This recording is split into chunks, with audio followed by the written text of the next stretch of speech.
How many, does everybody know exactly who I am or what I was? I know you did, you remember me from last year.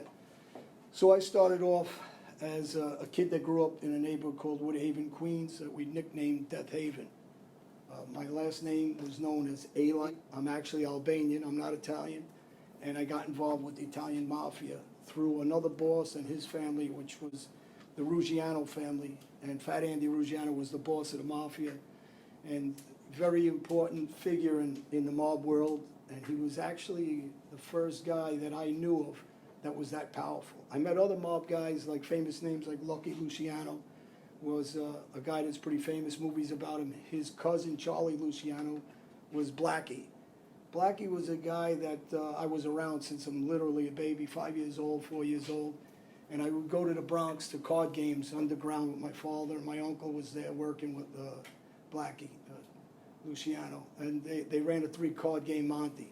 So I was exposed to the Mafia like most people are exposed to their education in school. So I got an education in the mob. And when I was around these guys, they were dressed obviously similar to the way I'm dressed now. A lot of money, threw cash around, pulled up in beautiful cars, smoking cigars, tipping me money as a little boy and asked me to do push-ups, and I was impressed. I liked the fact that these guys were so powerful, and I was a kid that was really impressed with them. I didn't know any better, and the direction that I was getting was a double message from my father. He was a gambler, but he wasn't a gangster. He would tell me not to grow up and be like them, but he exposed me to them, and I looked at these guys, and I just wanted to be just like them. And as I was getting older, I was watching these guys, and I was growing up with guys like Andy Ruggiano, who would come to my baseball games because his son was my baseball coach. And he was so nice to me, same way. He would call me over and say, "Kid," I was 7, 8 years old, I'd run over to him, and he'd tell me, "You're gonna give me a home run today?" And he said, "If you hit me a home run, I'm gonna give you $50. So, you know, and he held good to his name. If I hit the ball and I got a good hit, or I got a home run, or I hit a double or something, he would come and give you that money, pat you on the head, and he says, "Later on, we're gonna get everybody ice cream." And his sons, Albert and Anthony, were the same way. They were just really nice guys. So I was lured into the mob by the people I was around, and I seen the good side of the Mafia and the good side of the personality of the bosses. The only problem is they're not the typical mobsters. As things are going on, they didn't teach me the treachery. I'm going to start to learn the treachery in the mob as I'm getting older. So at 10 years old, when I'm sitting in the schoolyard, and I'm not an average 10-year-old, right? I'm playing sports, I'm always in the school playing baseball, but I grew up in a Mafia neighborhood. And when I see 12 guys running into the schoolyard from each angle, hopping fences, pulling in with Lincolns and caddies back in those days, and I see one guy huffing across the schoolyard, and I see him running for his life, and he tries to jump on a fence to flip the fence and get away, and they kick him down off the fence, and they drag him in the middle of the schoolyard and start baseball batting him. And I'm watching him split his head, and I'm sitting there with, I don't know, 7, 8 of our friends, and we're playing dice and cards. We used to gamble with change. And I sit there just like this, so you get an idea. And the beating starts, and we just keep playing cards. The problem was I thought that was normal because I was exposed to it. And one of the kids that was watching the guy get his beating, or maybe die from the beating because they really pounded him with the bats across the head, legs, and he's screaming his blood all over, and I said to him and one of my other friends, "Come on, finish dealing the cards." So we weren't concerned.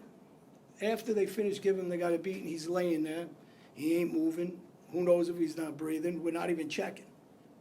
And one of the guys come over to me, he's got sunglasses on, he takes his sunglasses off, he's dressed casually, he ain't dressed in a suit and tie, nothing like that, that's for the movies, and he says, "Hey kid," and he looks at me, and he looks at the rest of my friends, he said, "You didn't see nothing, right?" And I said, "See what?" We were smart enough, all of us, to say, "See what?" And he looked and he smiled. And he says, "Who's your father?" I said, "Nobody." He says, "Where do you live?" I said, "Right there," because I lived on the other side where the guy was trying to jump the fence. He goes, "All right, see you around." But I knew who he was. He was a guy, he wasn't a Mafia guy, he wasn't a gangster, he was a tough guy from the street that was around gangsters. And when he pulled away, he pulled with the Lincoln in the town car, we just looked at each other and said, all of us said, "We wonder if he's dead." Not even concerned if he was. So we did get up and we looked at him to see, and he was breathing, and we went back to the card game. We didn't call our mothers, we didn't go to our fathers, we didn't go anywhere. And he just laid there till an ambulance came. When the police came, same scenario. Who did that? We don't know. Were you here when it happened? Yeah, but we were playing cards, we didn't look. And the cops just shook their heads, like with 10-year-old kids, 9-year-olds, some of us a little older, some a little younger. It's amazing, this is how we were taught to be educated. So by the time I'm 12, 14 years old, all my friends join a gang called 7 and 9. It becomes a pretty ruthless gang, and I'm pretty innocent compared to my friends, because over these years people ask me, were you really that bad of a kid? And I really wasn't. I was a pretty good kid. But my friends were bad kids. And I started staying with the wrong group of friends. I had different groups of friends. I had friends I played baseball with, and I had friends that I hung around the schoolyard with, and I had friends that were gang members, that were my good friends. And they became better friends to me, because I was attracted to them, because I seen in them what I was watching in the street, but just they were younger versions. And I start seeing my friends carrying guns, start seeing them carrying knives at young ages, 12, 13, 14. And by the time I'm 14, most of my friends have already baseball batted guys, stabbed guys. Nobody at that time killed anybody, but at about 16, my first friend kills the first guy in a fight. They chase him down, and he stabs him, kills him. He goes to prison. Maybe by the time I'm 15 or 16, I'm starting to use a baseball bat myself. And now I'm starting to change. And now I'm starting to see people die, and I'm starting to see people get hurt bad. And I see the money coming in. And I get a job in a place called Dick's Deli in Jamaica Avenue, and we nicknamed Jamaica Avenue Death Haven, because the name was Woodhaven. And I lived on the borderline of Brooklyn, Queens, and I used to go on the Brooklyn side, and there was a guy, Ringo, that used to run a gang called the Crazy Homicides, a Latin group. And Ringo dated my little girlfriend's sister, Marie. So I'd see him at the house, and now I'm exposed not only to the Mafia, but I'm exposed to 7 and 9, I'm exposed to Crazy Homicides, and then down further in Highland Park, Brooklyn, is a group called the Black Panthers. So now my life in the streets is understanding between gang mentalities, mob mentalities, and keeping your mouth shut mentality. And as I get friendly with Ringo now, I get a job, and he starts talking to me about the street for me to understand things. He took a liking to me. He was a small, stocky, had an afro, and he used to tell me, now, in those days, you couldn't just go down to Brooklyn if you felt like it. Not down by Highland Park, because there was a lot of racist stuff going on. There was a lot of gang activity. As small as I was, you go down that way, you go to our friends, you can get hurt, robbed, stabbed. It wasn't that safe to be walking around there. But I could, because I got a pass, because I'm friends with Ringo. So I learned very quickly, wait, there's a way to make friends here and still survive and get around. So I started understanding to make friendships with the right type of people is going to make me succeed in the street. And I'm thinking way ahead than an average 14-year-old kid's thinking. And when I get a job in Dick's Deli, next door is my girlfriend that Ringo was dating, sister. The father had a taxi cab stand, and he's a gangster. Made guy, Lucchese family. His brother's around the corner. George, he's the bookmaker. He's a made guy. My father's best friend, he's a barber. The other side of the block, down the other way, he's a made guy. So when I get my hair cut, I'm around Mafia guys. When I go to Dick's Deli, I'm around the mob guys on the corner, around the corner. When I go down to the Brooklyn, I'm around the Crazy Homicides and Ringo. When I go on the corner of where I work is my friend 7 and 9. So everywhere I go, I'm seeing violence, and I start seeing drugs, and I start seeing money in bookmaking, and I start slowly, as I'm working in Dick's Deli, because they're using the back phone. The bookmakers, runners, are using the back phone, and they're asking me, hey, kid, do me a favor. Run across the street and bring this slip. Hey, kid, do me a favor. This guy's going to come over and drop off money. You're here anyway. Just take the money. When I come back, I'll pick it up. If I don't pick it up, can you do me a favor, go around the corner and see George? And I start doing these things innocently. I'm making $50, $70, $80 a week as a guy that works in a deli. I'm a counter guy, I'm cutting meat. But at the end of the week, George or Etor, he was one of the bookmakers, who was an ex-professional fighter, Mousy, Ronnie Martino, they start giving me money. If they have a good week, $30, $40, $20, $50. At the end of the week, I'm making $100 as a young kid back in my day, and you're talking about, 45 years ago. $100 cash, big money. That's like saying to somebody now, I'm gonna give you $1,000. So I started understanding, wait a second, I can make money just running around with these guys like this easy? Yeah, I'm good for this. And the job didn't have any meaning to me anymore, but the street did. And as I'm getting older, I'm 16, I become the baseball team, Frank K. Lane high school I went to. I become the captain of the baseball team. I'm a real good ball player. I'm a freshman. I'm playing high school ball, varsity baseball. I'm a starter. And I have a shot. They're talking about me being touted for the pros. And I start taking tryouts and to play for professional teams. I was a small guy, but I was strong.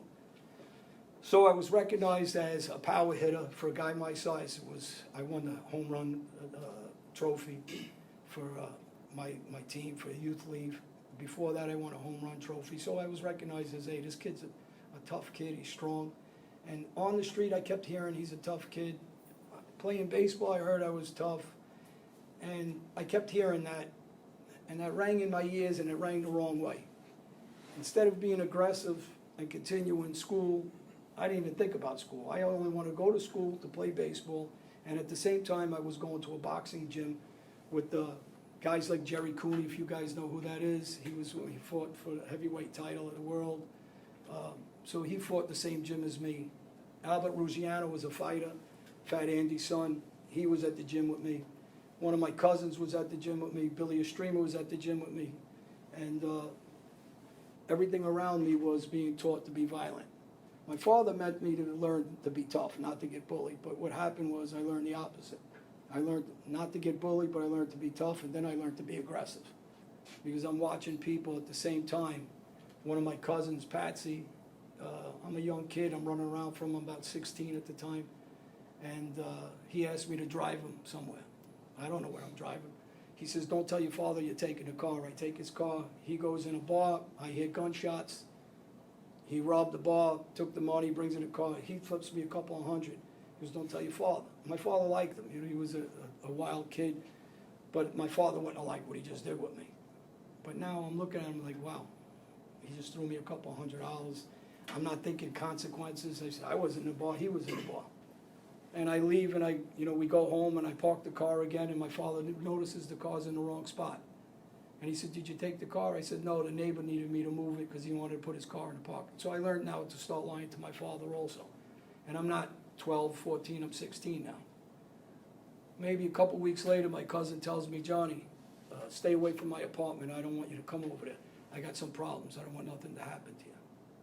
So I go there anyway. And he goes crazy, yelling and screaming at me, but I didn't understand why.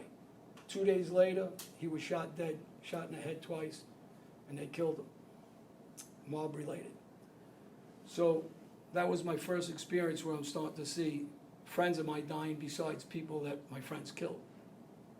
And maybe a month later or 2 months later, my friend Billy Estrema, southpaw fighter, about a year older than me, played baseball with me, boxed with me, we're pretty good friends. He worked for the Lucchese family. He gets found hog-tied, and they put him in a dumpster in Brooklyn. They shot him, I think, 3 or 4 times in the head. So now I'm understanding, hey, this life's not all just making money. It's real dangerous what I'm doing. So I just lost a cousin and a friend, and my cousin worked for the Genovese family at the time. And he stayed with a bunch of wild guys that were out there doing the same thing. My cousin was no innocent guy. He was killing guys, and he was hurting guys for the Genovese family. Maybe 6 months later, a good friend of mine that becomes a good friend of mine, Mikey Merlo, robs a drug spot. He's down at Jamaica Avenue around the corner from my house, and he gets blasted with a shotgun in the head. He's dead. Now I'm really understanding. Everybody's starting to die. This isn't no more game. So I'm about 17. And I start understanding I need to get a little more serious, a little more violent if I'm going to stick around the streets. and I need to stop playing around with baseball bats, and I need to start carrying guns and knives, and I gotta make an example of guys before I end up like these three guys. Maybe a couple months pass, 6 months, another one of my friends gets killed. And this starts being the reputation of my neighborhood. On the corner, I spoke about another double homicide in a bar called the Shamrock. It was on Jamaica 86th Street. There was an argument in the bar, 2 guys get shot in the head, mob related. Gambino family guys went in and killed the 2 bartenders. The owner, excuse me, one of them was bartending. They killed them both. So 2 more guys are dead. And this is the process that's going on. At the same time, I'm learning, I'm getting educated like you guys are here, how serious the life is. And that number keeps increasing of guys that are getting killed in my neighborhood, and they nickname my neighborhood Death Haven, no more Woodhaven, because of all the murders. But the only problem here is I'm 17, and by 19 I get stabbed up, baseball batted, and I'm in and out of hospital for a year, and I'm almost dead. I get out of the hospital, and I go do one of my first shootings with, at that time, a friend of mine, and we go shoot a gang of guys that robbed drugs from him and Gotti Jr. They asked me to do a favor and drive him. So I'm on my first shooting now. And I'm not sure, I didn't stick around how many of those guys died. Who knows? We shot 3 or 4 of them, and we take off. So now I'm in the mix like everybody else. Now the shooting starts for me. I go from one shooting to another. I go through shooting 4 guys in a club called Kickers over unionizing bouncers. I go to another place called the Swim Club that was owned by a Genovese guy, and I shoot a guy there. I go to Flight 116, and I shoot 2 or 3 guys there, this guy Mike Pipp and a couple other guys for robbing mine and Gotti's drug spot. And this is starting to be the repertoire of my life. Phone call from Gotti, yeah, I'll be there. I go to the corner, I get my orders, and I start shooting guys left and right. So I become a guy that was going to play professional baseball. I hurt my arm, and that was finished. I was a guy that wanted to be a professional fighter also. I was in the ring. I ended up managing fighters later on in my life. My friends become top fighters. Bobby Ches becomes a 3-time champ. My friend Prince has plenty of title fights. I have a gym on the outside of my property. I buy a property that's worth, now it's worth about $9 million. At the time when I paid for it, I paid about $700,000. I put money in it. I had baseball cages, outdoor boxing ring, pavilion to work out, a lake, 3 houses, mini bikes, trikes, quads. I had everything. Life was great. I opened up nightclubs. I went from Florida in my nightclubs to Jersey to my nightclubs to my after hours. I had beautiful women. I had convertible Mercedes, every car you could want, trucks. And I was living a great life. But I still didn't read the fine print that there is no loyalty, it's all treachery, and all my friends that are such good friends, they're gonna try to kill me, they're gonna rob me, they're gonna betray me, they're gonna rat on me, and all those things come to tuition. And as the years go on, and I built up my numbers of the people I shot, and the guys will tell you, and I've been through this in some of the things, and you're gonna have people that are against me, still now, like the Gottis. They're very active on social media, which I'm not. I'm not on social media. They'll tell you I didn't shoot 40 people. During the trial, they said I shot 60 for them when they tried to put the weight on me. It doesn't matter if I shot 60, the same answer I gave them in court. I didn't have a computer, I didn't still count there, but the number's closer to 40. That's the accurate number. Recently, I started naming names of who I shot, where I shot them. I went to the Hamptons, I shot a bouncer there over a guy beating up one of the, Johnny Cornelia, he's a famous gangster around Gotti that went to jail with Jeannie Gotti for heroin trade. And his son was there, got beat up. They asked me to go there and take care of a guy. I waited for him to leave. I pulled him over as a detective. I shot him a couple of times. So these stories are, to me, are just one story after another. It's not important of how many exactly I shot, how many exactly I baseball batted. But when I went to court, the judge said, let's save time. We know he stabbed, shot, baseball batted hundreds of people. So why don't we do this? Let's sentence him to more than 8 shootings. more than a certain amount of baseball bat beatings, and he'll plea out to 6 murders, conspiracy to commit murders, certain amount of murders, and on and on and on, bookmaking, drug dealing, everything. Okay. I'm a guy that's standing here that was facing life. I believed in the life, so I left my family. I left this country. I lived in Venezuela on an army base. I was involved with cartel guys from Colombia. They helped hide me. I went to Colombia. I was boxing. I was back in the ring in Colombia. I was on TV. Just a freak thing. There was a professional fight going on. 2 girls were fighting, actually, 2 women fighters. And they taped me in the ring. I had to take off. They helped me move into Venezuela. I lived in Venezuela. I lived in Cuba. I lived in Africa. I lived in France. I lived in Albania. I went through Italy, Greece, Cayman Islands, Jamaica. I can go on and on and on. I lived all over the world. Argentina. And finally, I got caught in Brazil by the Interpol police. I spent 2.5 years in Brazil in those penitentiaries. To survive Brazil penitentiary is, just recently a senator put in a paper about a month ago, 2 months ago. The prison I was in, he says, I'd rather die than spend 1 day there. There's articles on Agua Santa, that's where I was, if anybody's interested in looking it up. Ari Frankel, it's called. I was in Bangu too. These are institutes when there's fights, riots, and killings. There's 16 at one time, 54 just recently. 68, I believe it was last year or 2 years ago. When I first came to the prison, 11, 12 guys, I don't know the exact number, got decapitated across the cell from mine. I'm going to UK this week. I'm doing some talks at Cambridge College possibly, and some other schools. I'm going there also to sign some contracts. I just did a Netflix thing that's out in January, a series. I was just in GQ magazine. I had the magazines, I forgot to bring them here. I just left them from the other place. So I've been in about 15, 20 magazines through every country.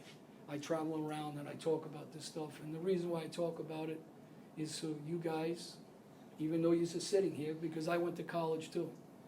I was a guy that got a baseball scholarship, played baseball, sit in these classrooms just like you. Thought I was gonna have a good life. I actually took criminology, was a major for me. I did well in it, and not surprising, right, what I'm doing now. And I ruined my life. Instead of sitting here continuing and doing something positive in my life, I did something negative. And when I talk about all these shootings, killings, stabbings, jails, I sit there and I've said it over and over again. It's like I'm talking about somebody else over here, not myself. When I sit with John and we talk constantly, we're best friends, and we go through what happened in my past and who I am today and what I'm trying to accomplish today compared to what I did in the past, I don't believe it's me. So I can look at you and say, you could be the best kid in the world, you can end up like me. Because that one mistake can bring you to the wrong side. And if you don't check yourself every time there's a mistake, you may be me. Now guys will tell you that I got off social media about 2 years ago with the nonsense because I've been killed. So you know, not from a sniper, by the way. I've been killed 500 times on Instagram and Facebook and nonsense. And I joke around all the time. Well, go find a real bullet and come see me if you really want to kill me. Stop texting and doing all that shit that little kids do. But the funny part of it is, you'll read that I betrayed somebody. Not what happened, not even close to what happened. I never got caught at a shooting, at a stabbing, at a baseball bat beating, selling drugs, buying drugs, killing somebody, shooting somebody, at a crime scene when one of my friends were killing somebody or shooting somebody. Never. I ain't never been caught by anything. I got caught and betrayed by the Mafia. 54 guys testified and gave evidence against me. One of them, guys that when in 2005, when I sat in those penitentiaries in Brazil, and my kids cried because they didn't have a father, and I ran out of the country, and I hid, and I didn't want to talk against my enemies in the mob or my friends in the mob. My enemy became my enemy, the guy that I was killing for, hurting for, stabbing for, giving part of my drug money to, organizations, my drug sales. Gotti Jr. made a deal with the FBI, and he went in to speak to them, what they call Queen of the Day. 2005, I'm sitting in penitentiary. Somehow, if you guys aren't busy or bored one day, go look up all the stories and see how they called me his rat. I'm the guy that ratted. I'm the guy that testified against the guy, Gotti Jr., that ratted in 2005. He met with the government and he started giving information against guys. That same guy, they called 302 document, says he's not a rat and that he just went to see the FBI to have lunch. He sat in a room and who knows what he ate. Maybe he had lobster. I don't know. Maybe that's why he made that conversation with the feds. But he changed that scenario and he wants to fool people that don't know any better. That, well, I just went there because of what? Why would you make an appointment to go see the feds? Why would you make an appointment and sign paperwork that says you're queen of the day, anything you tell them, you cannot be indicted for? Why would you go and tell people that nobody got indicted for anything I said and they can't be indicted unless I go testify? Not true, any of that. So every day you feed them information against guys like me. But the best part is, he made a deal, and he was trying to make a deal to buy that Bronx House of Detention. He wanted to buy a prison and build a prison that they have in Brooklyn or Manhattan, MCC and MDC, to put inmates like myself in there and make money off them. You want to behave as an acting boss on behalf of your father while he just got life in jail, and you want to open up the Bronx House of Detention to put me and other street guys in prison so you can make money and say to everybody you're not a rat. Well, I don't know, you guys tell me what that is. So when they use the terminology rat, I don't use the terminology rat. I do towards him because he is a rat, because he ain't even man enough to stand on his 2 feet and say, yeah, I did go to the FBI, I did make a deal, I couldn't stand this life anymore, and I just wanted to get out. I can live with that. But when you sell this stuff to younger guys, and I'm not talking, you guys are in college, I'm talking about kids 12, 13, 14, 15. They get romanced by the mob and they believe that it's such a great life and there's no treachery and everybody's up front. And I've been through this list over and over again of mob bosses that are all ratted, one after another. So where's the loyalty? Where's the loyalty to a man whose father he wants to put out in the world and exploit as a legendary mob boss? What would your father think of you that you're discussing opening a prison to put the same guys that are working for your father and other guys and put us in jail and make money off us? So that double standard at life, there is no loyalty. It's all treachery. There is no existence of any kind of friendship. It's only about the scratch.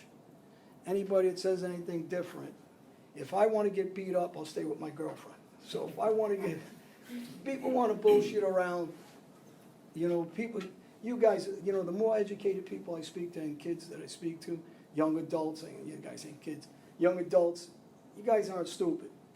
So nobody's going to snow you with some snow job story about what happened, what didn't happen. People don't like that I stand here and I talk to you about this life because they don't want me to say this. It's very easy for me to say and take these off and go, here, do me a favor. I'm who I am. Here, go kill that guy for me and come back. It's easy, right? Everybody can do that. That's what Gotti's did. Because if you ask him, he didn't do anything wrong. He went to see the FBI. It wasn't his fault. It was the FBI's fault. They were just knocking on his door, bothering him because they want to pick on him today. They got nothing better to do. So they just want to pick. They were just bothering me, the same thing. They just knocked on my door and they just accused me of all these shootings. But I really didn't do them. So I could tell you, so I didn't do them. I could bullshit you and tell you I didn't do them. Or I'm full of shit, I'm just a small-time drug dealer, whatever else they're trying to say out in the media. And I could bullshit you that too.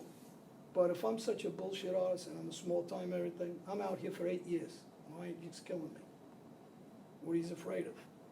And if you're not that rat that wasn't trying to open up the Bronx House of Detention, you'd have nothing better to do on a Wednesday or Thursday or Friday that you met the FBI and you sat there and signed papers? What'd you contact them for? What'd you go sit with them for? You know the rules of our rules in the mob, so you guys know. There is no contact with law enforcement. There is no sitting in the back room. There is no such thing as queen of the day. And if his father was home, whether you like him or not, he was a lousy leader. Was he a gangster? He was. But he would have dragged his son around the streets by a rope until he was dead for doing what he did. The only difference me and him have, I stand on these 2 feet, and I'll denounce something because I believe in something. And I believed in it at one time, and I lived it by it.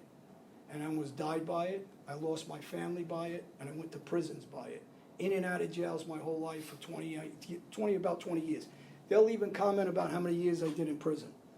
But I did 2.5 at one time, I did a little over 3 another time. On this case, I did 10. I went in and out on an assault case 6 months, I went another 3 months. It doesn't matter. This is nonsense talk about 5 years or 3 years or 2 years. Totally, I did about 2 decades in and out of jail. The point is, everybody's always bullshit and nobody talks straight. Talk straight, stand on your 2 feet, say you're a rat, say you didn't want to do it. And again, I hate using that word rat, but I use it because that's the words he uses. He tries to exploit people that were in the life, that walked away from the life. Guys that try to kill me before, we shake each other's hands. Guys that I shot, we shake each other's hands. You know why? We have a common goal between all of us. Let's go out and try to tell you guys a true message. Let's help you guys live. I don't get paid for this. I don't take it as a waste of time. I take it as, hopefully you got a younger brother, or you do, or sister, or somebody, and you give them the same message I'm giving them. And maybe we could save 1 kid, or 2 kids, or 10 kids, and hopefully 100 kids. But the message is a positive message, not a negative message to try to influence one of you guys to sell drugs for me. I says, because that's easy. And you guys can, this is very simple. And I got 1 million guys in jails that send me letters in support of me. I have friends of mine that are in prison, never getting out, support me. There's gangsters that are still out in the street, and I don't lie to anybody, they're active, and if I see them, I have lunch with them, I have coffee with them, but I'll never work with them, and I tell them, you do what you want for a living. I'm not a Jehovah's Witness, I'm not trying to change your life. I'm trying to change kids to step into this life. That's your life. Whatever happens to you, that's what you're doing. But the path I'm choosing now is the path to save some lives. And I can't take back what I used to do, but I do this as penance for myself. I do this to maybe give back for some of the lives I took. And some of those guys that I took their lives, or I took their families' lives, and they still talk with people I shot, they stand by me for a reason, because we send a positive message. And I want to tell you, there's guys, like I was going to say, from the penitentiaries, there's guys in sports, there's guys that are musicians, there's guys that are actors. I want to see one fucking idiot tell you that they want their kid on the street to deal drugs, or join a mob, or a gang, or anything else. I want to see that one adult that's going to bullshit you and tell you that that's what they want.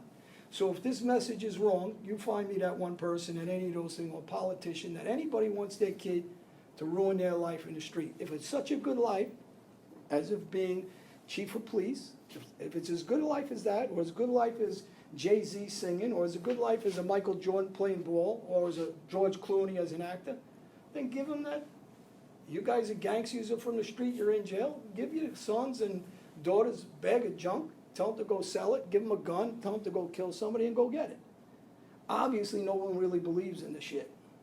Obviously, guys like me that got into this life, we got into it for the wrong reasons.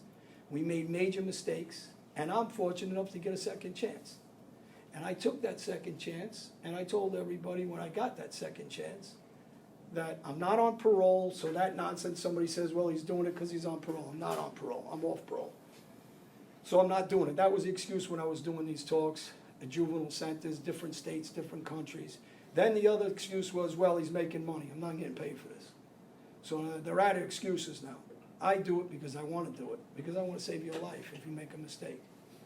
I want to tell that kid right there, if you're walking with your girlfriend and somebody says something derogatory towards her, look at him, smile, and know you got the girl next to you. You don't got to hit him. Somebody else eventually down the line is going to hit him. I said, you don't have to waste your time, because he's miserable because you got the good-looking girl. He's miserable maybe because you're a good-looking kid. Maybe he's miserable because you're in shape. But you don't need to you don't let your ego check you.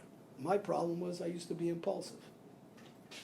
Major mistake. Every time something happens to you, whether it's in a car, whether it's when your friends are drinking and they tell you get in a car with them, don't.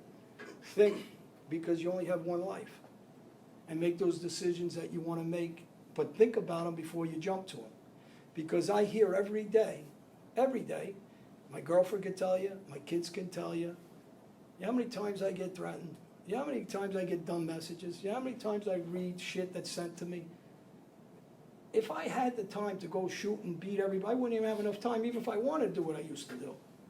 And anybody that wastes their time following my life in a negative way, I guess they ain't got much to live for. Because I'm a busy guy. I enjoy life now.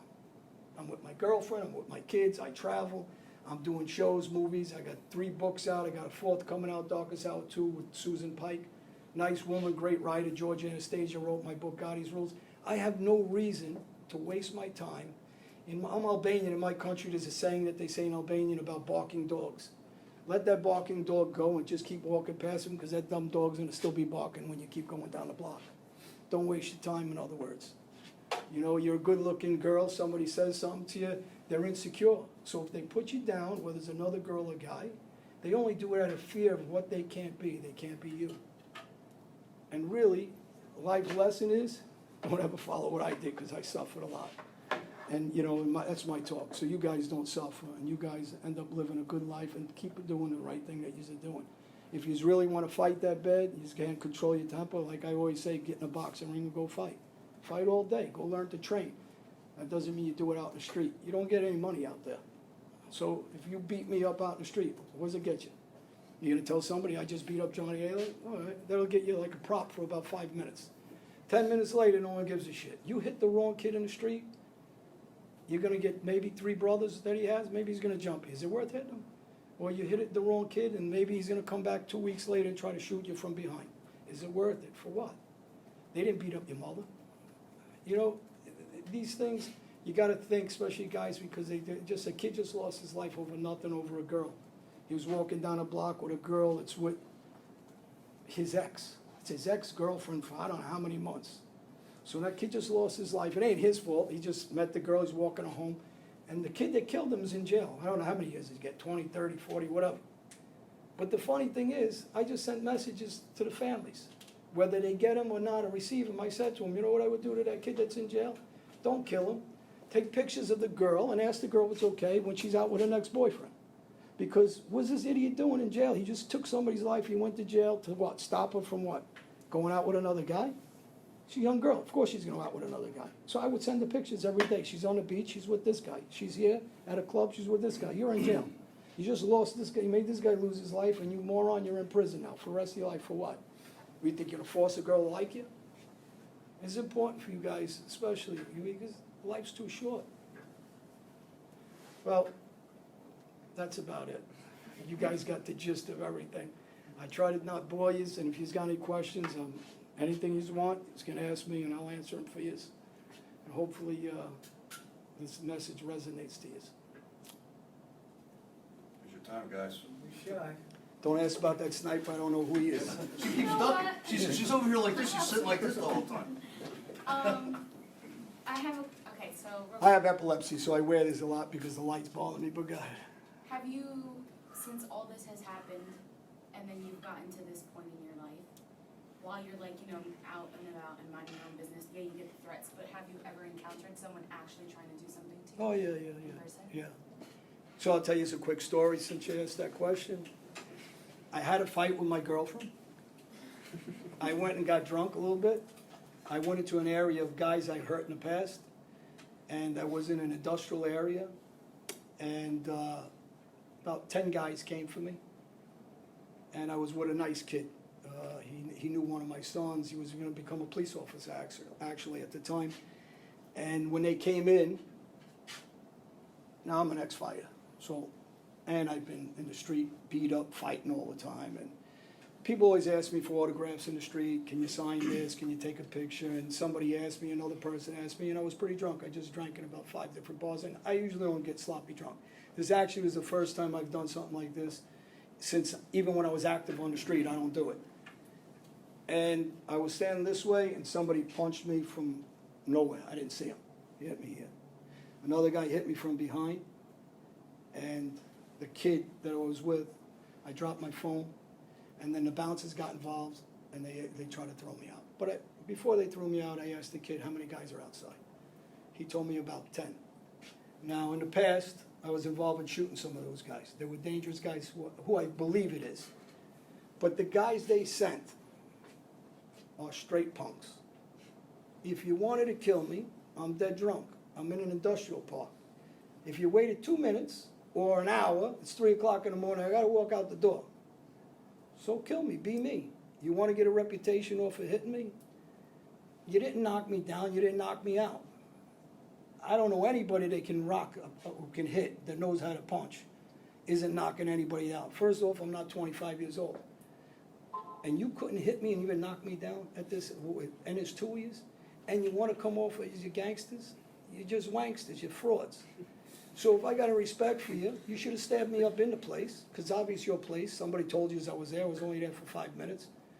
And I was dead drunk. So why didn't you just stab me up, kill me? That's what you want to do, right? That's what you're trying to show everybody. You want to get a reputation of hitting Johnny Alite. Well, why didn't you stab me up and kill me?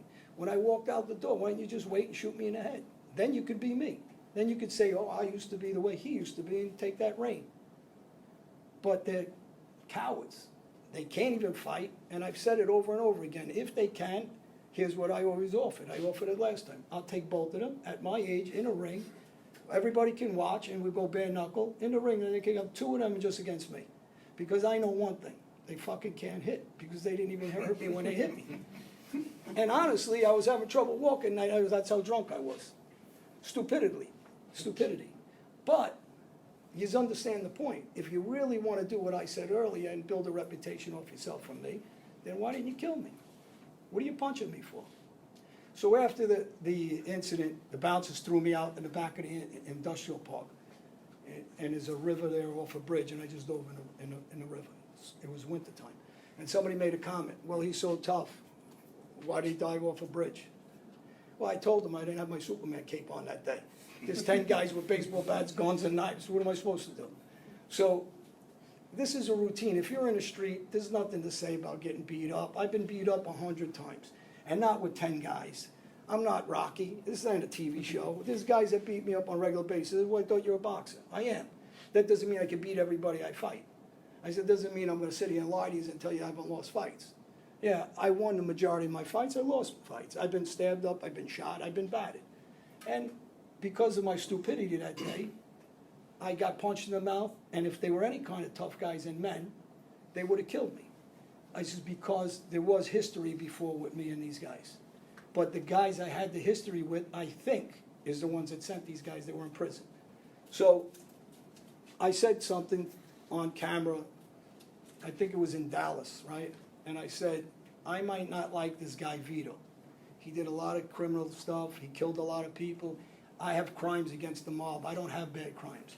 I never robbed an armored car because I'm not going to kill a police officer. I didn't even think about doing it. I robbed drug dealers.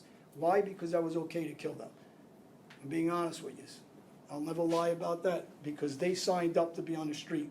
That guy that puts on a uniform, and I have friends that were cops over the years, even when I was active, and I said the same thing.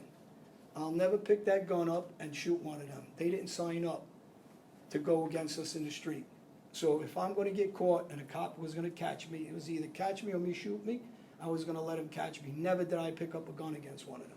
So it's just the mentality. The guys that I had the problem with, as much as I don't like them or respect them, they were on America's Most Wanted. They kill a lot of guys. They were legit tough guys, legit gangsters. They've been shot up themselves too. They didn't just give it, they got it. And some of them got killed. Some of them walked away from those friends, and they're friends of mine now, and they advocate with me. So it's not as simple as everybody thinks, cut and dried, as the world that we live in. Some of them I respect. But as my advocate, I respect them. I just don't like what they did for a living. I didn't like how they did. They killed girls, they hurt girls, and to me that ain't a gangster. What are you doing killing a girl? How can you explain that? And what is a boss allowing them to kill a girl? And I said it earlier, Vinnie Gotti killed Robin Vitula, tied her up, roped her up, and put her in the garbage can in Brooklyn. They can play that nonsense game in the media. They try to say that maybe I had something to do with it. The daughter's my friend, the brother's my friend. It's ridiculous. The government knows I have nothing to do with it. But where was the Gotti family when their uncle and brother, John Gotti Sr.'s brother, who was also in jail for dealing cocaine, but they don't sell drugs, but he was convicted of it and he copped out to it. Where was their family when they killed the girl? Why was he allowed to kill a girl and we didn't kill him? Because he has that name Gotti? Does that make it okay? So the double standard and the treachery and the Gotti's ratting, and I talked about it earlier, Angel Gotti has a brother-in-law Peter that was a cooperator back in the 80s in a murder case, but that's okay. And Junior could go talk to the police, but that's okay. And he's got a nephew that just went to jail and said he has a drug problem and is selling drugs, but that's okay. Everything's okay. The father was in the pornography business, Gotti Sr. He didn't sit on the corner and sell child pornography, but he was the boss of DB that ran the porn industry on 42nd Street in Manhattan, who was also a made guy in the Gambino family. He had to turn in money to Gotti Sr. So that's okay. I'm not standing on the corner selling grams of coke. I arrange it, it goes here, it goes there, these guys sell, they give me my money. I started off as a kid that way. But then later on I became big in the business, I don't touch it. Just like Gotti didn't touch it, but he's in that business. Gotti Jr. went to jail for involvement with a place called Scores, a nightclub that was prostituting girls. He was involved with the Gold Club. They were prostituting girls and underage girls. He was the acting boss. He was getting envelopes from all these places. So he's okay with that. So the standards of what they do and what they say are two different things. And I'm here to tell everybody that when a guy wants to be a killer, and that guy that punched me wanted to be a killer, he should have shot me in the head. He don't want to be a killer. He wants to be a faker, just what I said, a wankster. He wants to impress somebody. But if he's that tough, right, and they really want to be that tough, then you just say, it's me. You're not going to get in trouble. You punch me in the mouth. What'd you do? I said, get in the ring. Bring your buddy with you. It was 2 years. It was 10 years coming for me. Because first off, you don't come with 10 guys to kill somebody. You come 2 or 3. Second, when you really want to kill somebody, you wait for him to come out the door because obviously he went in there. So what was I going to do? Dig my way home from underneath the ground? So why didn't they just kill me? So when they answer some of those questions, I'll respect them. But anybody can get punched in the mouth. You can walk out the door, I'll wait for you and I'll hit you. My girlfriend does it to me all the time. But, you know, listen, it's the same message and it's a good question because, listen, I'm not Superman. People joke about, oh, my friend's with me, your bodyguard. I got a ton of friends. He'll tell you, I got more friends than, I don't know, there's a group of us. There's 20 of us constantly together.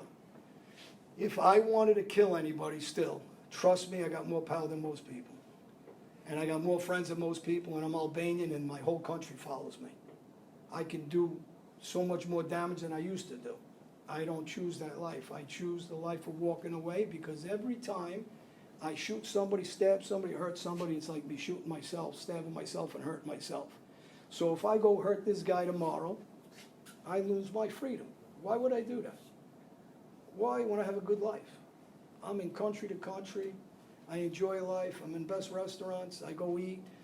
I'm a legitimate guy now. I go to the store. I never have to look over my shoulder. I don't have to worry about law enforcement. I don't have to worry about anything. If there's a couple of big-mouthed guys out there that want to pretend they're tough and they want to write things and go on Google, and Gotti lets his sister go on Google day and night for attention because she never got attention in her life, I can't stop that. But what I can stop is myself from being an asshole again. And I'm on this path not for a day or 2 days, because people always said, well, is he faking or has he really changed his life? Well, it's been a decade. I'm pretty sure I changed my life. And I'm never going to go back to that life. My message is always going to be the same for you guys. And no one's going to get my ego to raise my hands. Unless they want to go in the ring with me, they can. And I'll go in the ring with them. But it won't be out in the street. Because every time I hit somebody or hurt somebody, I'm just hurting myself. And I said this over and over again. It's like I'm talking about somebody else, not myself. And trust me, when you do what I did for a living, these guys are afraid of me. Same guys that talk nonsense, never loaded a gun when there was no cameras and technology. Now they're talking like killers with all the technology out. Forget it. If they wanted to be who they wanted to be, they had the chance in the 80s, 90s, and early 2000s. But in this time, day and age, unless you're a fucking moron, you're running around doing what we used to do. Unless you don't like yourself, I don't know. Because when I was younger, it's like I was talking. When I'm talking, I tell you, it's like I'm talking about somebody else, not myself anymore. That old me died a long time ago. This is the new me. This has been me, the new me for a long time now. And I have no weak moments where I say I want to go kill somebody. Do I get mad? Listen, if you curse me out outside, of course I'm going to get mad. I'm a human being. But I ain't going to hit you. I'm not going to stab you. I'm not going to shoot you. I'm too smart for that now. and I don't have the ego as a younger guy I did. So my advice is the same to you guys. It's harder when you're younger, you jump a little more, you got a little more adrenaline and testosterone than I got. And, just think before you do things. Any other questions? What do you? I knew you would have a question. Yep. What do you think is one of the most impressionable ages for young boys specifically? I talked to juvenile centers, I spoke to some directors of juvenile facilities, I speak to kids all over, and that's a hard question because depending on their exposure at what age. Because at such a young age, I was exposed, but I think in general terms, I'd say about 9, 10 years old. I says where they're, kids influence other kids extremely of where they go, who they hang out with. And, we had this discussion earlier about some of the programs they're running. I think they're excellent to get kids to understand there's so much in the world that you can be. And I'm not talking about, everybody doesn't have to be a professional person. Just a truck driver. You make a decent living, and if you want to make more, work more, drive interstate. You don't have to be this doctor that everybody always talks about, or this ball player. Everybody can't be Jay-Z and Michael Jordan or Brad Pitt or whatever. It's not reality. Reality of the world is you can have a good living. There's a million jobs you can do. You can be an architect or whatever else. You can be a secretary, but you have freedom. You guys have no clue and I've said this to people over and over, go in the bathroom, lock the door, take your TV, take your phone, bring some food, and don't leave there for a day or two. And you'll see, because I've been in those cells my whole life, and I've been in solitary cells for years. I haven't seen a yard. My last bid, I was in Brazil. We used to go in our underwear only, stripped down, and we get once a month on rocks in a gated little area. It's not a yard. It wasn't in a camp somewhere. And I did the same thing for the whole 10 years I was in. I didn't see anything. I was locked down. So when it's 8 o'clock in the morning or 5 o'clock in the morning, I got to go to the bathroom, and there's a camera watching me go. When I jump in the shower, it's when they turn it on 3 days a week, and I get the shower in ice water. If I'm too tired to get up, or I don't feel like getting up, or I didn't sleep all night, when I struggle through that 24 hours, guess what happens? I got to do it again tomorrow. Same bullshit. No TV, no radios, no this, no that. Imagine existing like that every day, worse than a dog. Why would I want to subject myself to that again when I have freedom now? Why would I want to punch that guy in the mouth in the street? So my ego says, look, I'm still tough. I'm really not afraid of anybody. Yes? So you have no longer, you don't have any pending charges against you? No, when I finished my case and I made a deal with the government, unlike everybody asked me, and somebody asked me on a show, and when I'm on these interviews on TV, it's hard to get into all this because it's long-term explaining, but when I went to Brazil, extradition law, they wouldn't bring me back by extradition law. I can only face a maximum of 30 years. Life's off the table, so life is really 30 years for me once I left the country. So one of the smartest things I really did do at that time was leave the country because the death penalty was off the table. They don't bring me back if the United States says they're going to kill me. And also, I don't face life no more. My life is the same as Brazil's life. It's 30 years, which after a good time, you do about 26. So when I came back, before I got back, I was in the penitentiaries there until about 2007. In 2005, I had guys that were involved with me in my businesses on the street and in my nightclub. They used to run around for me, brought me paperwork that Gotti Jr. in 2005 was cooperating with the FBI. At that time, I started mingling around with inmates from different countries. Actually, we have a reunion in the UK with some of these guys that were with me. And they heard me on smuggled phones talking about Gotti making those deals with the FBI. So if you're me and you did all that work with Gotti, and you know I'm talking and I could give you 100 life sentences because he's making a deal with the government, we're never going to know what he ever really said in there. He could say, well, you got these papers, that's all I said. Of course he's going to say that. We don't know if he was talking for 3 years. All we know is he went in and got Queen of the Day, he got the paperwork, and I told everybody I couldn't get in fast enough to testify against him and whoever else was testifying against me. And they talked, then I talked. And I made my deal with the government, and I took a 12-year sentence from him. And the most I would have faced 26. So when people say, well, why'd you get such a good deal? Well, the most I was facing was to stay in jail 26 years. There's guys out there that never left the country They have 2 homicides or 3 homicides in the mob, if you look it up, and they blew trials and they got 10 years or 11 years.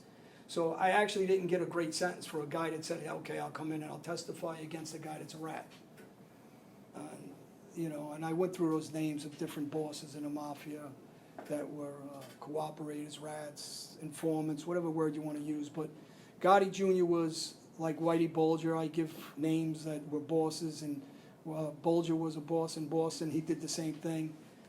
Another guy that was a boss, Ralph Natale, did the same thing. Joe Messina, boss of Bonanno family, he did the same thing. Wore a wire. So, you know, this is not it's not a surprise. I mean, maybe to you guys, because you don't understand the mob, like the guys that are involved in the mob, but it's no surprise. This is one after another, they're all rat.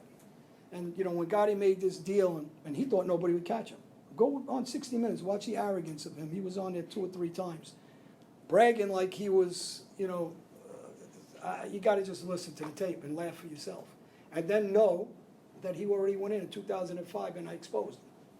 After he called everybody rats, after he said rats or guys that are cooperating or informants, we're going to use his word, rats, are lower than pedophiles. That same guy was in the FBI in 2005. And he said he didn't rat. He said he was only ratting on his enemies. He said that he never gave us a conviction, but that's bullshit. Guys, when you're talking against him, we all go in, we know he's ratting, we all go in and try to make pleas for ourselves because we know we're fucked, because he's going to go in. He's the boss.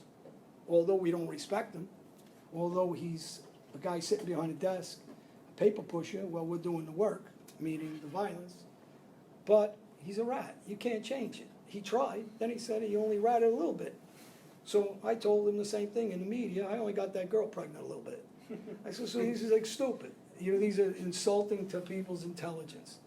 You cooperated, say it, stand next to me and talk to you guys and tell you don't follow our lives. It was shitty. He has an uncle that got life. I talked about it, Pete Gotti. Nice guy. He really was a nice guy. And he thought he was being loyal to his brother, John Gotti Sr., and he took over the reins of the Gambino family, and he got himself life. While he got himself life, he never used the gun himself either.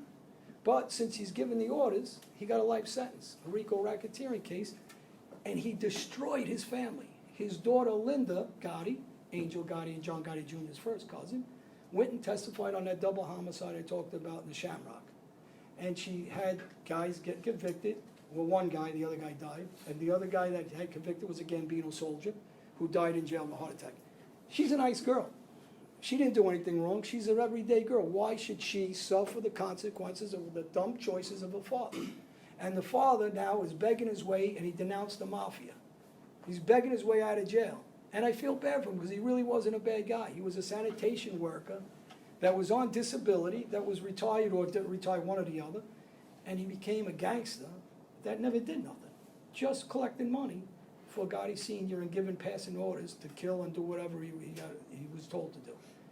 But he destroyed his family. His daughter became a cooperator.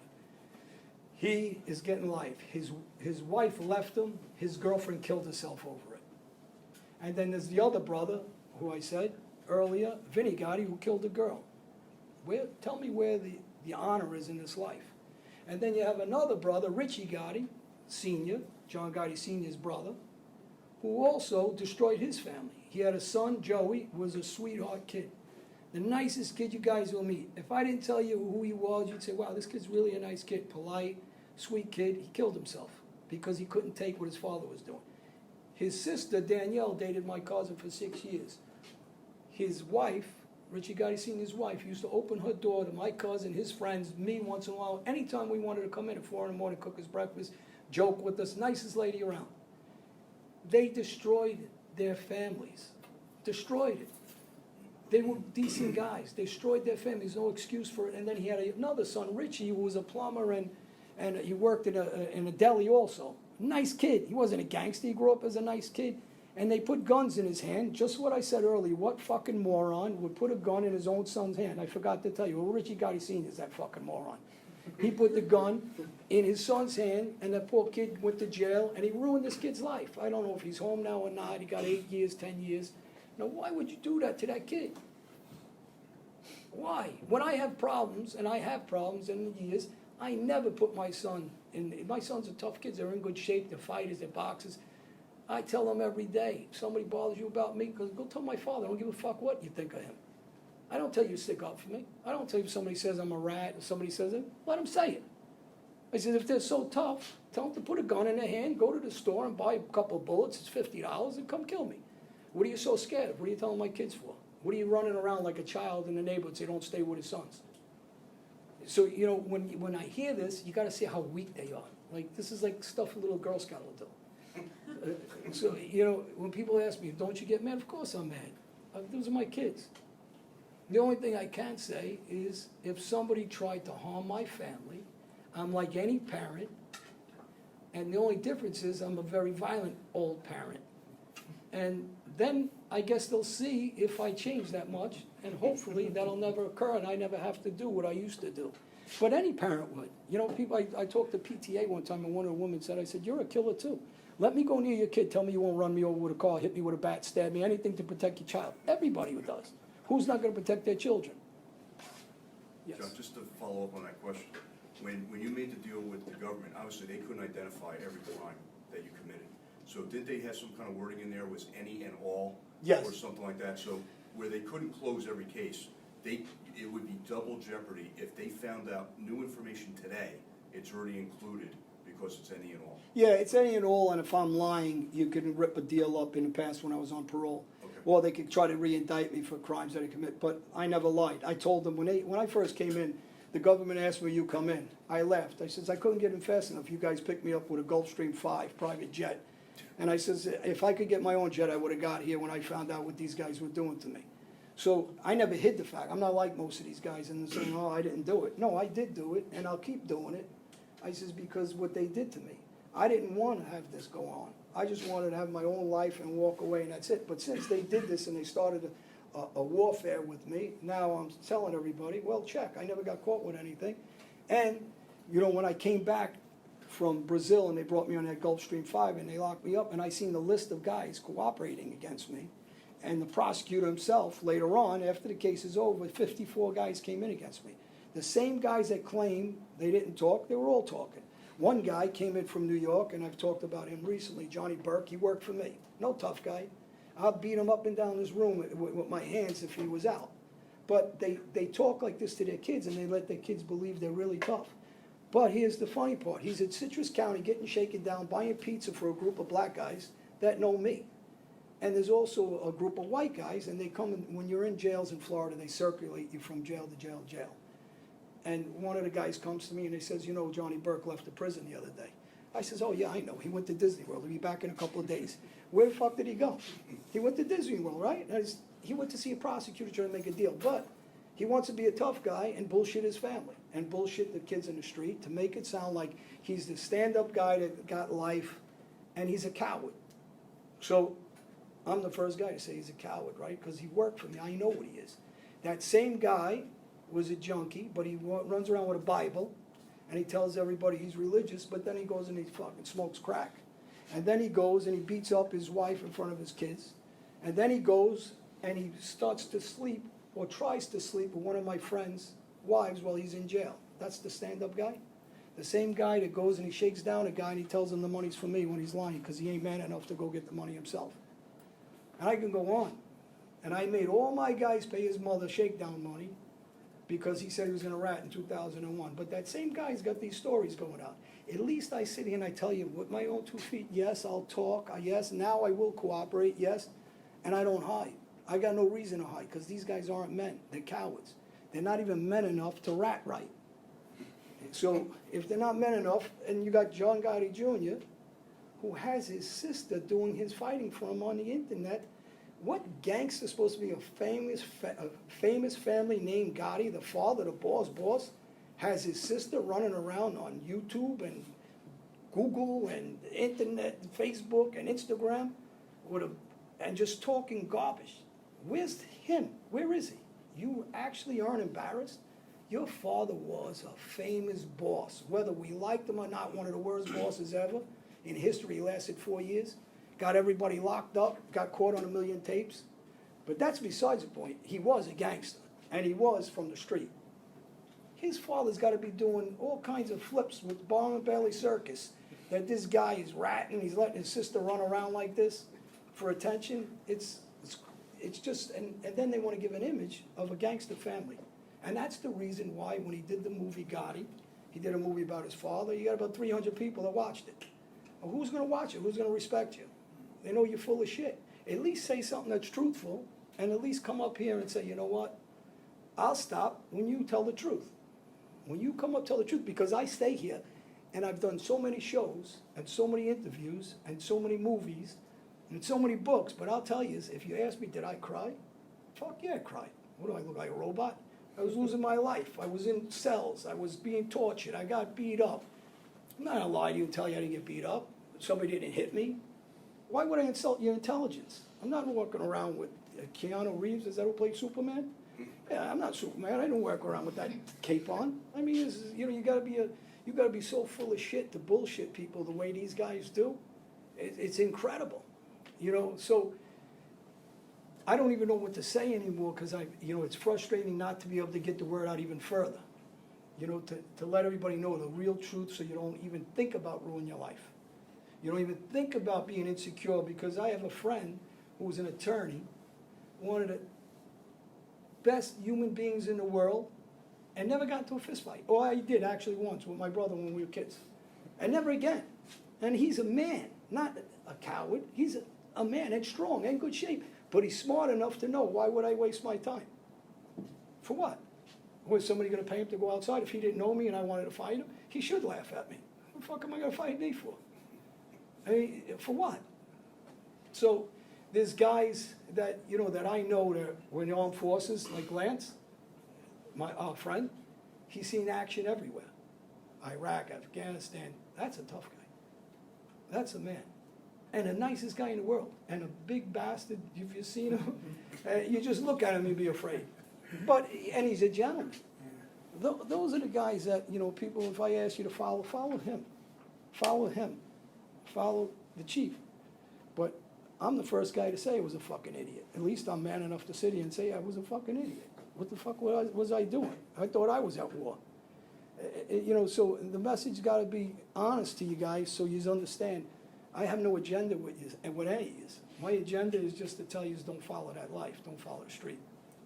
John, what I thought was really interesting, it came up in two of the other classes we did today, was the movies show all this loyalty, like John was talking about, and the gangster, the mob, they're all close friends, and they're so tight-knit, and they will fight to the death for each other and all that kind of stuff. And it's absolute bullshit, John was saying, that no, they will turn on each other. They're acquaintances, they're business partners. And how many people did you know that were supposedly friends of other people, and they said, no, we don't use him anymore, he's not making us any money, go kill him. I could tell you how many guys died and we didn't do nothing about it. Our good friends. I mean, I could go name after name, it's boring. I could tell you how many of Gotti's guys, a guy Frankie, and I won't use his last name because he changed his life and whatever, but I went and do a score with him, he left me in the house and ran away. That's the loyalty, that's the friendship. I mean, I could go on. These guys, when you get in a car, your friend's not trying to shoot you in the head. You know what I mean? My friend shot me in the head. There's a guy that set up his best friend. He's not really a gangster kid. He just hung around. Set up his best friend since they were children because somebody asked him to, and they banged him in the head. They killed his best friend. And I warned his best friend beforehand, who was a tough kid. He was involved with, they did some serious crimes. Don't get me wrong. And he was a strong, tough kid, but I knew him since he's a baby. He was involved with a group of guys called Young Guns, and these guys were tough kids. All of them. I knew mostly every one of them. They grew up in my neighborhood. I liked them all, actually. But they got off course, and they did some bad murders and stuff like that. But they were legitimate gangsters. And, when you see that kid, I knew him since he was a baby, and he just got out of jail, and he was jacked up. He just got out of Attica prison, if you guys ever heard of Attica, famous prison. And I warned him. I go, listen, don't trust nobody. They want to kill you. He goes, why are you telling me? I ran into him in the city. I says, because I know you since you were a baby. Just take off. They're going to kill you. A week later, he was taking a leak on the side of the road. His friend set him up. They shot him in the head. His friend naturally didn't do it, right? Because he's a punk. That's not a gangster. That's not a tough guy. That's a fucking weasel. So when they get the word rat, he's a rat for doing that. What kind of rat weasel does that to their friend? If you're my best friend since we're kids, me and him, somebody asked me to set him up, I don't care if I was in a life or not. I would tell him, John, they're trying to kill you, take off. But only a weak-minded bastard would do that. You had your hand back up? Yeah, you're coming out with like a biography or a documentary on Netflix, you were saying, or no? I have one book that was out from George Anastasia, who's a crime writer. It's probably one of him and Jerry Capisci, probably the two best in the country. He did a book with me called Gotti's Rules, was a bestseller. Then I did a second book called Darkest Hour. It's just when I was a kid, and that's with Susan Pike. And now I'm doing Darkest Hour 2. It's going to be out with Susan Pike. And I did another book called Prison Rules with Nick Christopher. It's more of a handbook and tells you the do and don'ts of prison, what happens, how to behave, and things like that to try to deter kids from, or young adults to going into the street life or prisons. I've done TV shows and documentaries and crime shows, and now I got a series coming out with Netflix, and I'm signing another couple of deals in the UK. I do a lot of stuff in the UK. I did GQ. I did 15, 20 magazines around the world. Yes. Quick question, Yankees or Mets? I hope that ain't a Met shirt, but it is. I see it. Good thing I'm not shooting anymore. Actually, Citi Field's around the corner from where I grew up. And I'm going to tell you something else, and I don't like saying it this way, but one of the first guys I killed, I left him right by Citi Field, Jules Avenue. And I left him there for a reason, so it would be seen. And people ask me why I never wore a mask. In the 80s, 90s, different era, we shot and killed like crazy, especially me. And I did it as intimidation factor because people didn't talk to the police then. And this is a new era, and a good thing it's a new era. Two questions. All the murders and all that, they never, like you said, you were facing life, but they didn't give you or they wouldn't have given you life without the possibility of parole. You can't, legally, coming out of Brazil, the most I could face is 30 years. That's extradition law. So if the United States wanted me out of Brazil, they had to agree to that agreement. And they abide by different treaty transfers between countries. But I'll tell you how one of the meetings started. And I opened my mouth, and my lawyer said, don't open your mouth about Junior being a rat, because I want the deal. The more I say, well, he's a rat, they're going to say, well, we don't need you. He's a rat. Why would we need you? But he didn't want to take the stand. I don't know what happened with his deal. Doesn't matter. And I said to him, yeah, I got no problem taking a stand against him. He already fucked everybody. He already went it. He already broke what Cosa Nostra rules are. And he can't change that. He's been, the thing that he doesn't tell to the public and the public don't understand, he was chased out of the mob. Anybody that's active Mafia guys in New York, Jersey, Philadelphia, any state, he's chased. They call shelved. He's chased. He's exiled. He didn't choose to leave. He was thrown out. So that nonsense also that he throws, that he runs around with the still and he exploits his father's name. Here's the problem. I don't blame my father or anybody for my life. I take it. Now you can take John Gotti Jr. He blames his father for putting him in his life. But yet he wants to live off that Gotti name, and yet he wants to exploit his father's name to make money, but then he wants to say, poor me. I think one of the newspapers recently wrote, oh, stop fucking feeling sorry for yourself and move on with your life. And really, that's what I tell everybody. You want me to sit here and blame somebody that I fucked up my life? I can't do that. It ain't my mother and father's fault. And my second question is, Richard Kuklinski. Nah, fake. He's just a nut. I mean, did he kill some people? Yeah. But no, not for us. Because I watched a documentary on him in high school. After like an essay or a couple of pages about it. Listen, he's an intelligent guy, and he makes some people like him, and I never really followed or watched any of his stuff.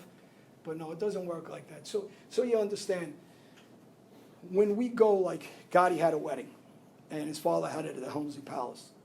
And in the newspaper, he got caught with the list of all the names that paid him, and I'm on the list, right? I gave him $5,000 back in whatever year he got married, 89 or 90, I forget what year. And 300 gangsters, 350 gangsters went to this wedding through all the country. You know how many gangsters there are? Made guys. Each family's got about 200. So you got 5 families, 1,000 people. What am I doing there? I'm just not the guy they say I am. What the fuck am I doing there? Why am I on the list giving you $5,000? And why do you keep trying to insult the public? I'm in a magazine called Vanity Fair picking up his father from court. And they keep telling everybody he didn't even know my father. But yet Sammy Gravano and the list of captains all said, listen, he was an enforcer for our family. But Richard Kuklinski, whatever his name is, it doesn't work like that. So we know who's involved with us. There's lists that go around. You go to each family if they're gonna propose guys to be made in the family. We know who the associates are. If Danny's around with me, we put it on record that he's around with me, so we know all the guys. There's no like, well, I only answer to him, you know. Now, I could have friends I keep on the side. That can happen, but he's not one of them, that nobody would know about. Yeah, because you were saying something about like John Gotti had given up an order to take somebody out, and he was talking about it, so it's made me wonder. Listen, John Gotti got beat up a couple of times in prison, senior. And I said to people, well, same thing. He's not Superman. He's an older guy, so he got beat up. So what? Did he have the ability to kill people? Yeah. Did he kill him himself? No. Somebody wrote something to somebody that he forwarded it to me on text. And he said, well, I heard he did 7 years. I did it with somebody out of Canada. I go, listen, you guys hear all rumors and stories from one idiot that tells another idiot some stupid story, and it just keeps following. Like Angelo Ruggiero was like a cousin of John Gotti, Sr., known as. He brought John into the mob, and they nicknamed him Quack Quack. And I keep reading, they keep calling him Quack Quack because he got caught on tapes. And it's not even close to being correct. He had club feet, he had all kinds of trouble, and it wasn't because he got caught on tape. And then one person said it to somebody else who said it to somebody else, and it's been written all over the place, and they swear by it. And it's not accurate. It's just complete falsehood. Anybody else? Come on, ask me a question. I know you got to ask something. No. You look so serious at it. Was there anything like they asked you to do that you wouldn't do? Yeah, they asked me to get involved with Curtis Lewa. Do you guys know who that is? The Guardian Angel? I did a radio show with him. Geraldo Rivera, you guys know who that is? Okay, I did radio shows with these guys, and we joked off, and we put our hands up like we were going to fight, and Geraldo was in between us. And they asked me to hurt him because he was bad-mouthing Gotti Sr. on the radio. When they asked me to hurt him, I refused. And we had a meeting down at the Bergen Social Club, and we discussed, and I said, no, I'm not hurting him. Why not? He's a journalist. So why would I hurt a journalist when I got a million gangsters that are killing our friends, and we ain't killing them? Well, you want to beat up a journalist because he said something about your father? So this guy called my mother a name in the schoolyard, so we're going to go kill him too? I says, but it's easy for Gotti to say, well, go hurt him, because you're not the one doing it. He's talking about your father. This ain't mob business. Go beat him up if you want. So he didn't do it. He had other guys do it. And when they got caught and they had trials, they offered one of the guys, Joey, 7 years. Gotti says, no, we can't go to, we're going to trial. We can't take pleas. So Joey said, okay, we won't take a plea. Gotti went in and took a plea. After they had hung juries and they came back, and he took a plea and he got, I think, 5 years or something, 6 years, and that was for the scores. Another time, Gotti got locked up with Vinny Zolo in a drug case, a superseding indictment with the scores case, and he made Vinny Zolo take the drug charge. And then he tells everyone I didn't deal drugs. Listen, we all dealt drugs. And I could go through the list, every single guy around Gotti Sr., we all move coke and heroin. Unless he's the dumbest boss around, I said it all over again 100 times. He didn't know we were all dealing drugs. We're all dealing drugs. Well, he didn't know? Well, then how stupid could he be? But with guys like that happened with Curtis, and Curtis knows I didn't want to do it, and I didn't do it, I refused it. And actually, when you refuse something like that, you're supposed to get killed for it. But who was going to kill me? Gotti never killed nothing in his life. Well, he stabbed one kid in the back. Anybody else?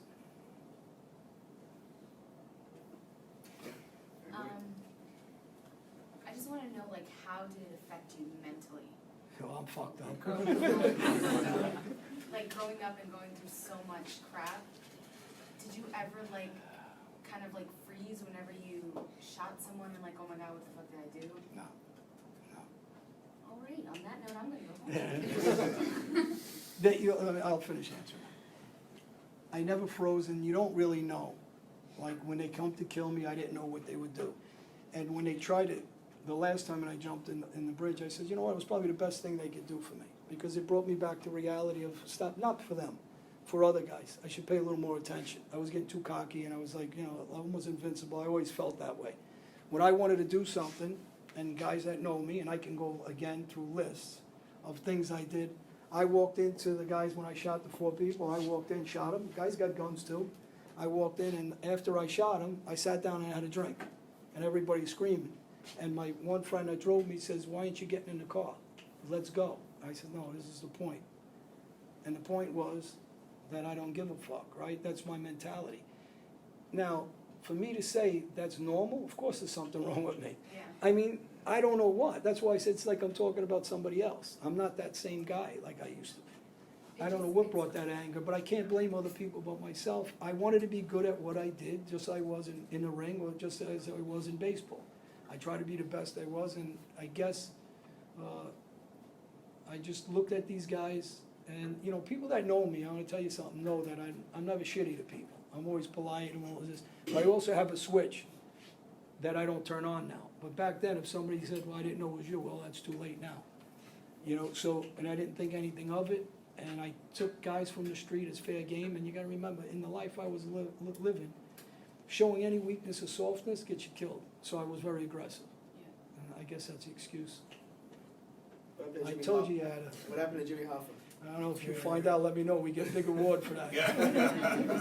There's a million stories what happened to Jimmy Hoffa, I mean, some dumb stories, I don't think anybody's ever really gonna get to the bottom of it. Besides that Jimmy Hoffa didn't understand, it's not 2020 when he did what he did. It was whatever year it was back then, but he challenged the mob, and that ain't happening back in those days, so. Do you think, like, in your experience, was it the aspect of nature versus nurture that, like, raised you to go down that path? Well, it definitely has an influence. Lou Romano writes some books, and he wrote a book called Zip Codes.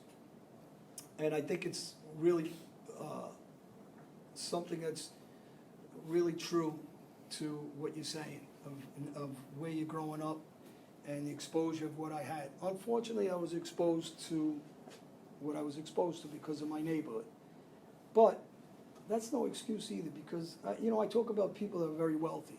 And we could talk about anywhere in the world, but we'll talk about California, and we'll talk Beverly Hills, and they're exposed with all kinds of money, and they do drugs. So we all got exposure. That's no excuse for what I did or anybody else does, or kids that are from Brownsville, where Gotti was from. And you know what? You choose to have a good life, you can have a good life. If you choose not to and try to take a shortcut, you end up like me, suffering a lot. You know, living through a lot of stuff that I say. Like you said, I don't go to bed at night and go to sleep well. I go to sleep, and I'm wake up a half hour later. And then I'm up 5-6 times a night. That's part of what I gotta live for the rest of my life. Some of the guilt I gotta live for the rest of my life. When people ask you, well, is it nothing to you?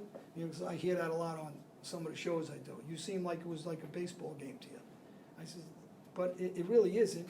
Those same guys I'm shooting and killing and robbing, the same thing I'm doing. They're drug dealers, they're trying to kill me, for the most part, not every single one, but all my crimes were against them.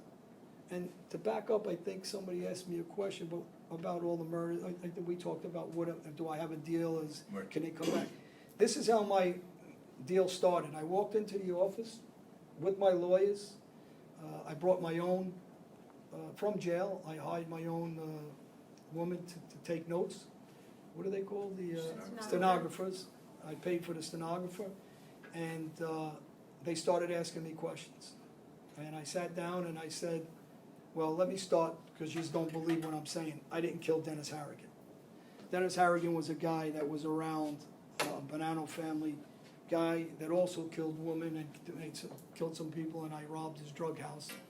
And Dennis Harrigan's up dead later on, and they all think I killed him.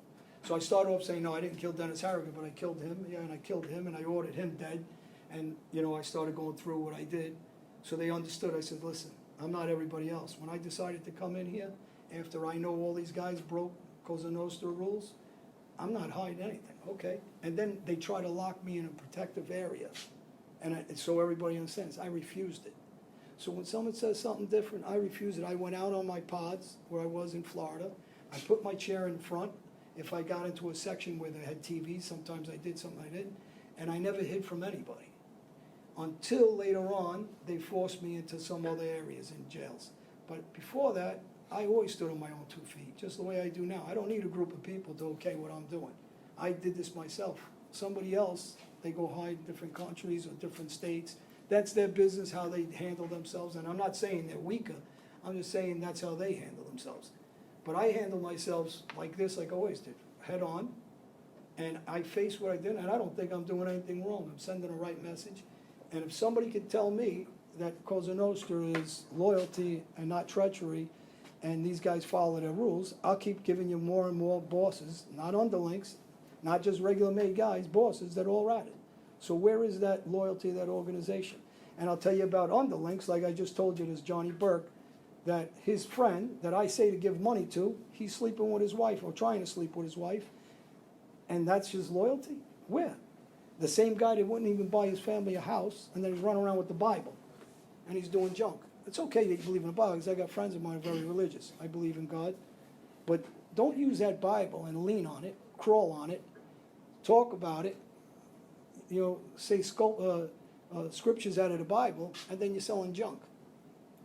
I mean, you're phonies. I can't be a phony, so I got to sit here and be real with you.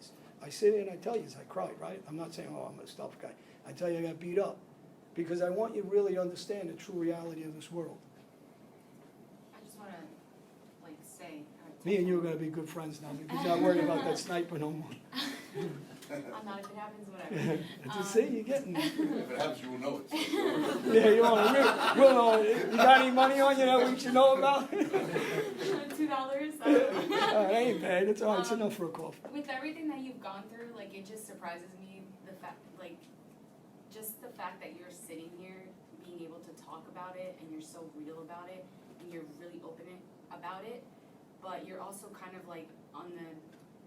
you basically changed around your life, and you're very, I don't know what I'm trying to say, just open, and Oh, you're you want kind to of shut up showing about everyone. it Huh? then? I said, oh, you want to shut up about it?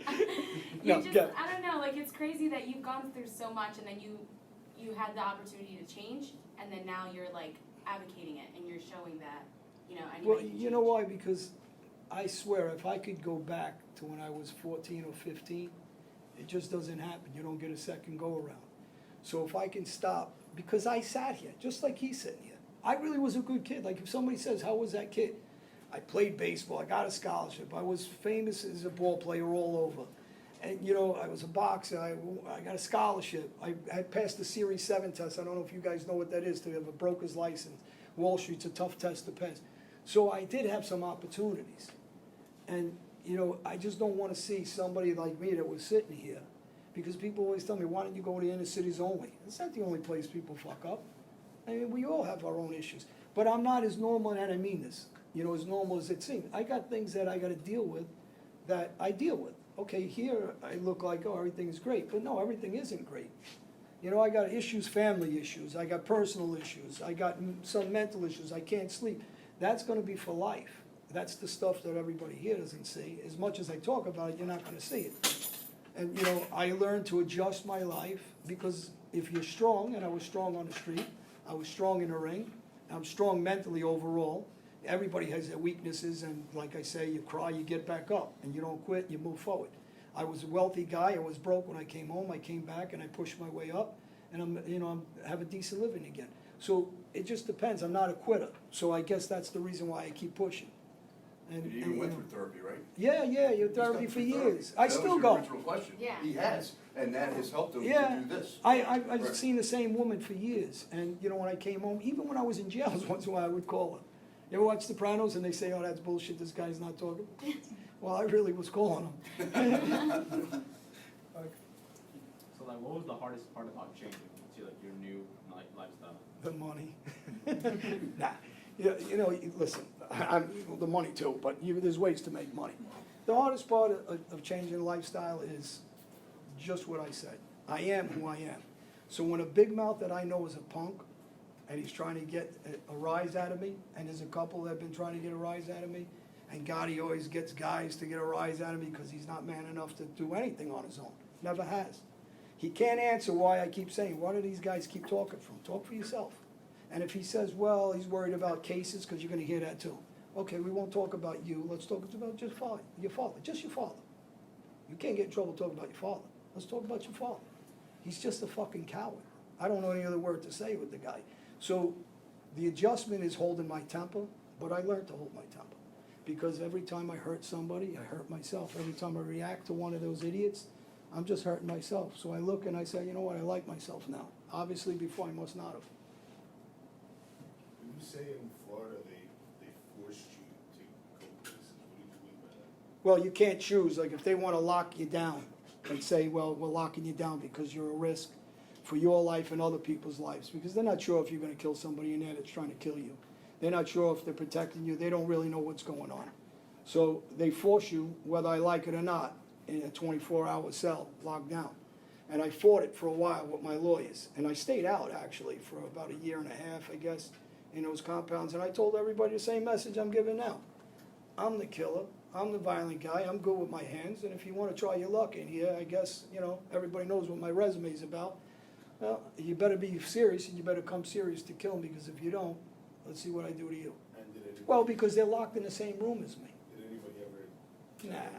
We hurt Jeannie Gotti and his best friend in prison in Kean back in the 90s, 97, because they had big mouths. And people will say, oh, he didn't hurt Jeannie Gotti. Well, I already gave that list all over the internet, so watch some of those interviews. There's too many guys there. See, one thing about the mob world is very small. If I want to get in touch with somebody in California, we'll know somebody there. Boston, even now, it's the same. So when I was in those prisons with some famous guys with me in there, Gambino was one of them, Persico was another, and they were there, they know what happened. I don't have to say anything. Those guys actually were gentlemen. Whether you like what they do for a living or not, they were very humble guys, quiet. And, there's a difference. Gotti's are very boisterous. And Jeannie talked a lot of shit. We took his best friend, his name's Alite, he's dead now. And you'll hear about him if you watch the movie Irishman. And we gave him some beating in jail. And Jeannie Gotti was my cellmate, and then I gave him a little bit of, not a beating, but I hit him, slapped him, pulled him around the thing, and I put everybody on a jail against him. I mean, against him physically, every which way. So when guys talk that, it didn't happen, there's too many guys. I mean, they can talk all that nonsense all they want, it didn't happen. There's too many serious gangsters that were there, not regular guys. And there were inmates that know about it too. But jail's serious. When someone says they can't, one of the guys from Chicago, Sal, I forget his last name, you can look it up, he was on a case with the Chicago mob where they bugged the visiting room, or the visiting room for the attorneys while they're fighting the case, because one of the attorneys were passing messages, so they allowed it. His name's Sal something, but in that case, he was a captain of the Chicago mob. He claimed he was an acting underboss. And he sided with Jeannie Gotti. At the time, he was 50 years old, I was about 35. And he said something off color to me, and I said, what'd you say to me? He goes, when I get out, I'll have you killed. I said, well, we're in here now. And then I body slammed him, I slapped him, I put his face in the snow. I said, you ever talk like that again? I said, I'm gonna leave you here. Now, were the guys that know what happened? Was the guy Nino there? He knows what happened. There's a guy Lee from Canada, he knows that. It was Mark Giuliani from Cherry Hill, New Jersey, he knows that. I can go with names. I got a good memory with names. Darrell Johnson, he was there, black guy who was very good friends with me. Tough guy who got life, got it overturned, then he got jammed up after that. So there's enough guys that know really what happened. When guys talk like that, first of all, a real tough guy is not gonna talk like that. Same thing I said, there's guys out here who hate me. You're never gonna hear about them. They're not writing me on Google or whatever these things that go on Facebook or Instagram. Only these weak guys that do that. But if they really wanna kill me, they're keeping it to themselves, and maybe one day if they could still sneak me, it's a different era, maybe they will. If they could stab me, maybe they will, just to hit me with a bat, maybe, but they're not gonna talk about it. So these other guys that are doing this talking, they're weak, and I know that. Anybody I'd like else? to follow up on a question like you asked. This is a stand-up guy. I've known him for years. He's family to me. And then, like you say in the street, he's giving it 100. He's not stuttering, not doing anything. Like he's telling you the real deal. You got other guys walking around like pufferfish, always puffing himself up, trying to make himself look good. He's giving you the full nut of everything, and he'll give you his last. I trust this guy with my life, and I don't do that to anybody. It's hard for me to trust people. This man here is a brother to me. I give him my life, and I only got one. So believe me what he says. The difference is, like he says, well, we're so close friends, because when you're on the street with these kind of guys, they're not really your friends. That's the problem. They're friends about money. And I could go through a list, like I said, of mob guys that got killed that stayed with us. Nobody did anything about it. It's like they're kicking sand on top of him. All right, he's gone, let's move on. Where are we gonna get the money? Who's gonna take over his rackets where he's collecting money? Where's he getting it from? That's the concern. There's guys in jail that go to jail, and their partner is loaded with money, and they never send their family anything. Just leave them there to rot. So all that nonsense they sell in you know, like when you go on vacation and they give you the pamphlet to join, but the bottom print on the bottom is, you know, you gotta pay for this, you gotta pay for that, you gotta pay for this. And our print, it says you gotta pay with your life and you ain't getting no money for nobody in your family, no matter what. And that's the part that nobody reads. Anybody else? All right. When are you guys gonna do your own movie? This is just straight like some. I had, you know, I don't wanna make the mistake Gotti did, cause he just did a movie that bombed. They said it was the worst mob movie ever in history. Yeah, really. If you look it up, it was, I don't know what those awards are. They have these awards for worst movie ever. Yeah, he won that. Yeah, it was all over, really. So I've had offers from different people, and I didn't like the deals, and I keep canceling on them until I get the right person that wants to be involved. I have a series that I'm working on, that I'm going to the UK Golden this week. raspberries. Excuse me? They're called the golden raspberries. Yeah, Golden Raspberry. He won every one of them. Yeah, really. He was voted his hero. You can't even get that bad. So, because he's bullshitting people and they see it. You know, you're not gonna get anybody who's gonna watch this crap. So, I mean, what is he gonna talk about? Go listen to him on one of his things. He says he never sold drugs. All right, your father never sold drugs, but we all did, but you didn't, he didn't. So, we're all selling drugs, so you didn't do that. You didn't kill anybody, so you didn't do that. You're not involved in the strip club business or anything else, you didn't do that, so what the fuck did you do? He says, oh, I was a bookmaker. So you're a bookmaker, so you were my partner in the bookmaking business, which you are, but you said that ain't true either. You said you don't know me, but I'm at your wedding. You said I don't know anybody in your family, but I'm at your sister's wedding party. I don't know your father, but I'm picking him up from court. There's no pictures with me, but I'm in video at the Ravenite Club in the court, you know, during the court cases. You still don't know me. I got 2 cars that I bought off you, 3 I think off his mother. I'm coming out of his house, walking his family into a car. I mean, how many fucking pictures do you need? They're not Brad Pitt and George Clooney. I mean, I don't. And they keep telling everybody they don't know me. So if they lie on something as simple as that, why would anybody believe it? And then why is the underboss of the family, Sammy Gambino, saying what he says, that I worked for the Gottis, I ran the Gottis, I was their strong up? Why is other captains in the family and John Gotti's right-hand man, Mikey Scar, saying the same thing? Why is, and I can keep going on with names. What, are they all lying? But then they'll use part of what they say when they feel like it. And Ronnie One-Arm, captain of the Gambino family, said 12 or 14 times in his opening statement in trial, John Gotti Jr. was my drug partner. So is he a liar or ain't he a liar? Is Sammy Gravano telling the truth? Is he lying? Is Mikey Scars, that you said is your right-hand man, telling the truth? Fat Dom? And numerous dozens all of them. It's just, these are ridiculous things. So, you know, people even just pay attention a little bit, they'll say, okay, this guy's really full of shit. Yeah. Anything else? You finished? Yeah.